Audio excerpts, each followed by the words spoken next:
Bina Walker. Today I'm going to talk about what we're doing for 6th grade and social studies, history kind of curriculum. And we use the Timberdoodle kids. And I have 5 kiddos, 11, 9, 7, 5, and 2. And we have about 8 or 9 kids from them. And this is our going into our 4th year homeschooling. So welcome to my channel. Like, subscribe, do all the things. I really appreciate it, and thanks for watching. Okay, so when you buy a kit from Timberdoodle, it comes with this awesome scheduler and handbook from Timberdoodle. And what I love about it is that they do a sample weekly checklist here, and they have an online scheduler where you put in the different subjects, or it pre-populates everything for you. You do how many days of the week you want to do school, when you want to start, when you want to end, and you can add subjects in there for you. And we are doing school Monday through Thursday.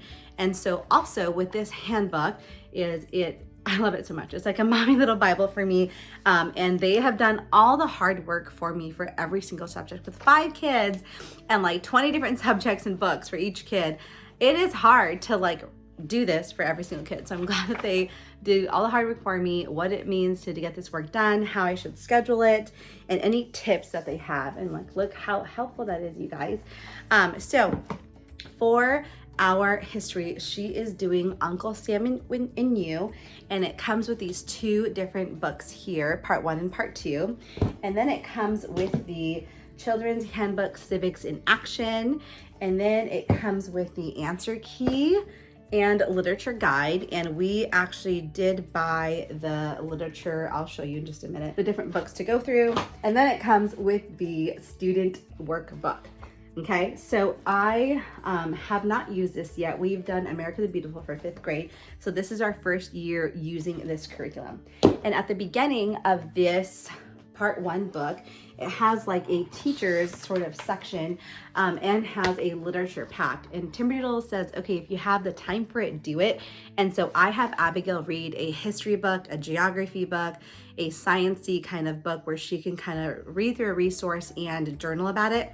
And so this is basically what she's going to be reading this year for history. And so some of these books I had to buy used because they just weren't on Amazon or the book outlet. And she's really excited to get started on this section. So they suggest doing 5 lessons per week, and there's about 150 lessons, and they have holidays in here too. And so I always lick my fingers. I'm so sorry, you guys. So unit 1 is We the People. And so basically it comes out with this lesson, this reading. There's a bunch of big, huge, massive pictures. And at first it was kind of daunting, oh my word, I have this huge textbook. I'm so glad they put it in part 1 and part 2 because it would have been really heavy. So they have the reading. That takes about 20 to 30 minutes, depending on if she has one of the literature books to read. And then they have these lesson activities. And so there's thinking critically with the Bible, there's literature, so reading that actual textbook. There's a creative writing aspect. So in your notebook, write 1 of the 2 paragraphs about what you would want to do on your first day back in America if you had been gone for a long time. And then picture this, take a photograph or draw a picture of the place your family meets to worship God. And then the student workbook, it tells you what pages they need to do. And so every day there's one, reading thing, and then there are the actual questions. And the activity portion should, I think this book said 1 lesson should take about 45-ish minutes. And so it really does take that long. For America the Beautiful, it takes her about 30 minutes to get a whole lesson done. And with America the Beautiful, we had so many different workbooks to go through. And this one, thank goodness, there's only 1 student notebook.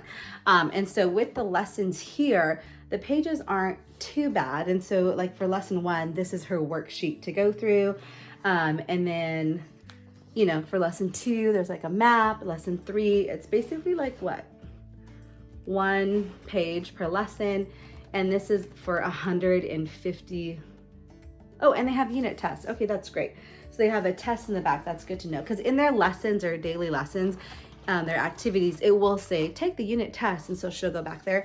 And so what I do at the beginning of anytime they start a new curriculum, I write a Post-it note and I tape it into right here on the cover of what it means for work to be done, and how long it should take, how many pages or lessons they need to do per week or per day. And that's kind of a nice cheat sheet to reference as your student is working with that. And then this one here, I have not even seen this at all, but I'm sure it's part of some of the different the activities, but there's a table of contents. And I think this is just like the different readings that go along with the thing. Again, I have never kind of gone through this before. Okay, yeah, so it looks like it's just different speeches and like the different texts from our history. Oh yeah, okay, so we the people, so it probably has the Declaration of Independence and other things in here too. But I like that there's lots of pictures, it's colorful, and it's just, it's not as, you know, I don't know, daunting and blah, you know, for, it's not as daunting and just like, I don't know, just black and white. There's lots of pictures, and it makes history fun, so that's really exciting. So here's the part 2 book, and we really like this program. Let me know if you've used this before. Again, this is our first year. I'm not too familiar with it, and it's not grass history, and I'm so excited to use this. Thank you so much for watching. We'll talk to you guys soon. Bye.